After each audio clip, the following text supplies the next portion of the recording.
Hello guys, welcome to Insa Electronics. So today I got yet another charger, and this time it is the genuine original Nokia charger.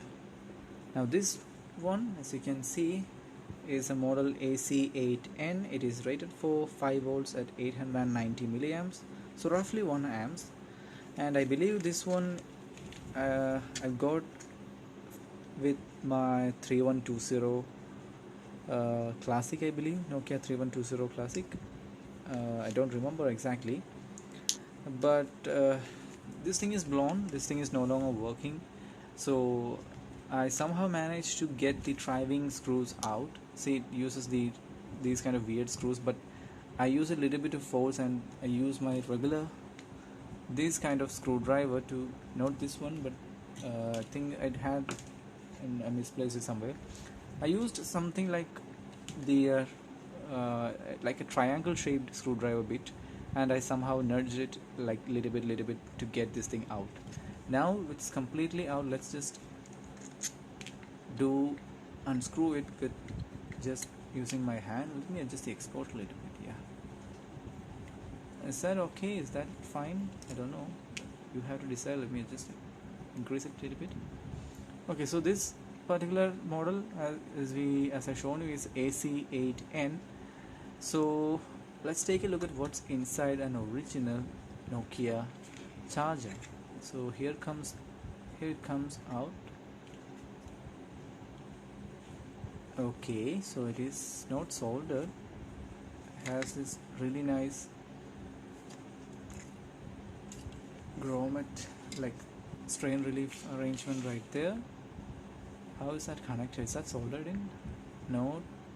Okay, so it's friction fit, so I may be able to get that out. Yes, that I'm hearing some clicks here and there. Okay, so yeah, basically those two pads were in connection, is in contact with those.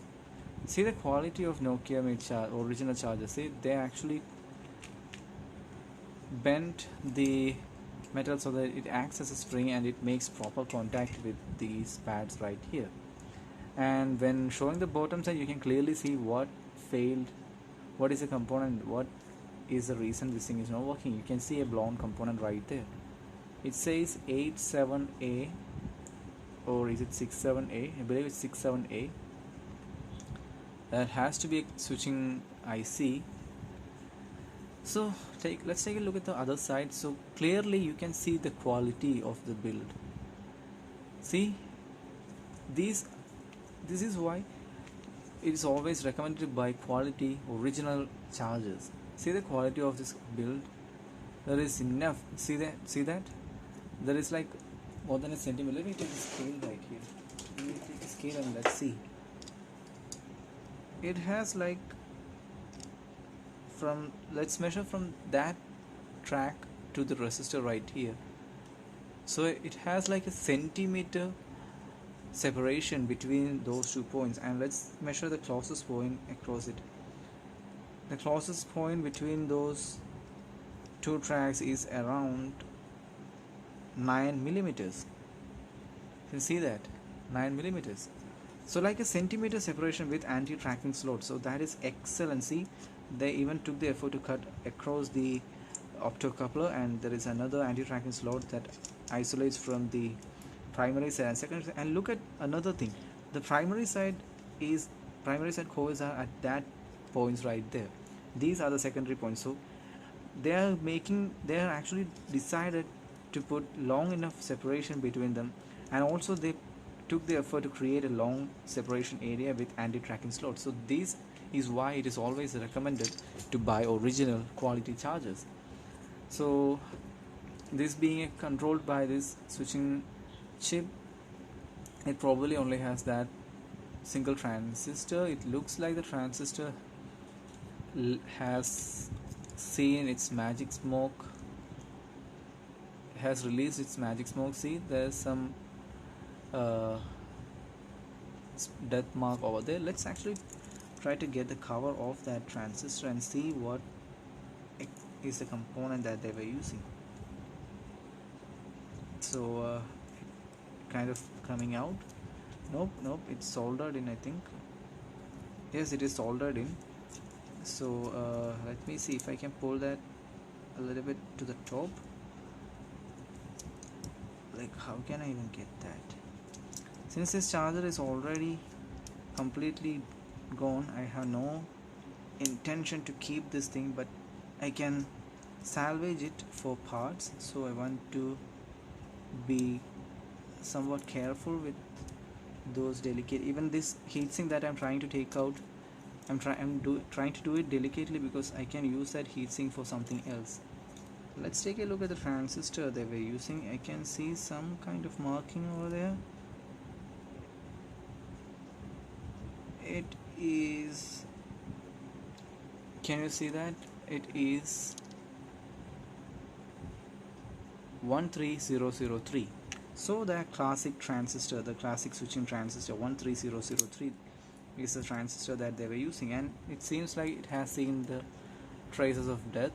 You can see the death mark over there, so that's fine because I'm not going to use it. And there is one thing interesting, you can see it uses the Lexon brand capacitor, which I think I've seen that Lexon brand capacitor in a cheap little unit. Maybe that is clone. That, of course, that definitely is going to be cloned. This is a proper Lexon capacitor, and that yeah, it is from the Sony Ericsson charger. It's a dump Sony Ericsson charger, a proper fully death trap. I shall link that down below and up here. You can check that out. And that I believe that I saw the Lexon capacitor at the output stage, and I totally believe that is a fake, complete clone of the genuine one. This has to be genuine because these are branded original Nokia charger, and they're using some Cochin capacitors on the input side.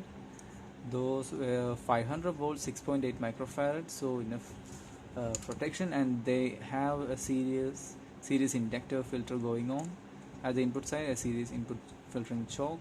Yes, it is an input filtering choke, line filtering choke right there. Can also be a resistor, I'm guessing, because of the color. I'm guessing it is a fusible resistor because usually that is the case. No, it has to be an inrush limiting on a fusible resistor. Yes, it says right there R1, so it's a resistor anyways. And yeah, basically that's all it is. The transistor is being controlled by that unknown chip right there. If I can find the datasheet for that, I shall link that in the description down below. So the build quality is excellent. You can always trust these transformers because you can clearly see the double insulated copper wires coming out through here. So it's like even the feedback windings, see that? Those were the output windings, those are the secondary output windings, those two wires, those are dual insulated wires like that.